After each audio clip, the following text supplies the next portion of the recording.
Did Adolf Hitler really escape Berlin? A closer look at the facts and eyewitness testimonies. Why do so many people continue to believe that Adolf Hitler escaped Berlin in the final days of World War II? With so many eyewitnesses, reports, and physical evidence, why has the conspiracy endured?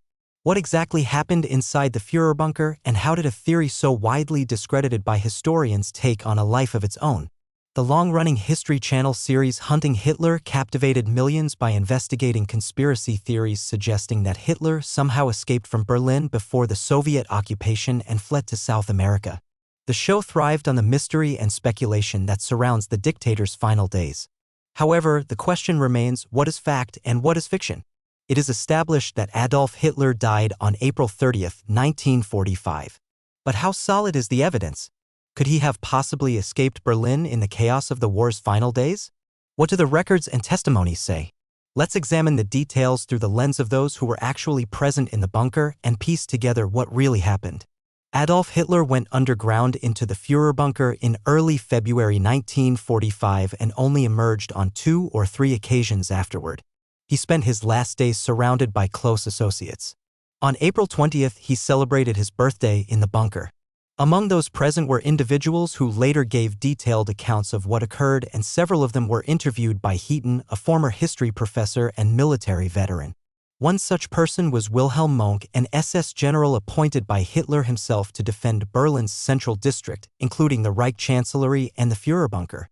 Mohnke recalled that following Hermann Fegelein's court-martial, Hitler once again made it clear he would not leave the bunker alive. His forces formed the last line of defense, with General Felix Steiner's troops forming an outer perimeter. Rochus Misch, Hitler's bodyguard and telephone operator, recalled the moment General Hans Bauer and Luftwaffe General Robert Ritter von Greim arrived in the bunker. They were seated beside Misch's telephone desk, awaiting Hitler's instructions. Greim had been shot in the leg during landing.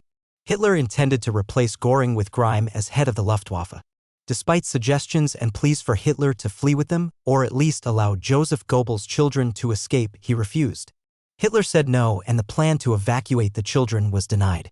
Dr. Joseph Goebbels reportedly wanted the children to be evacuated but did not push the matter further.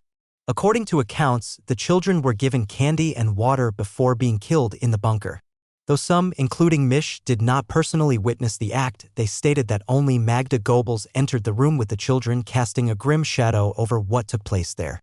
Later that day, Hitler married Eva Braun. The bunker occupants already knew the couple planned to end their lives rather than face capture.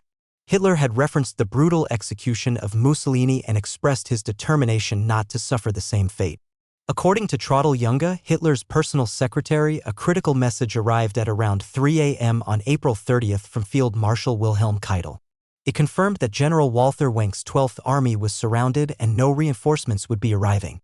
Hitler then declared that National Socialism would die with him. Shortly after this announcement, Junge, Gerda Christian, and a flight attendant had tea with Hitler and Eva. Hitler gave them cyanide capsules to use if they faced capture. He signed an order permitting secretaries, doctors, and others to leave. Junge initially refused, but Misch entered and read the order aloud, reinforcing that Hitler and Eva would die together. Misch added that Hitler did not trust the cyanide capsules provided by Himmler. Therefore, he had them tested by Dr. Werner Hasse and Dr. Helmut Kunz on Hitler's dog Blondie.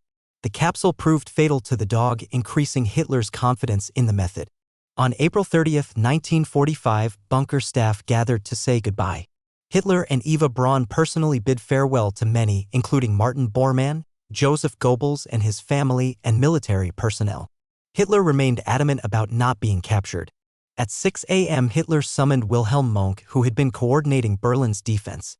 Mohnke informed him that Soviet forces were just 300 meters away and there was no hope for relief. Hitler acknowledged the situation calmly. He spoke about treachery among generals, criticizing both Himmler and Göring.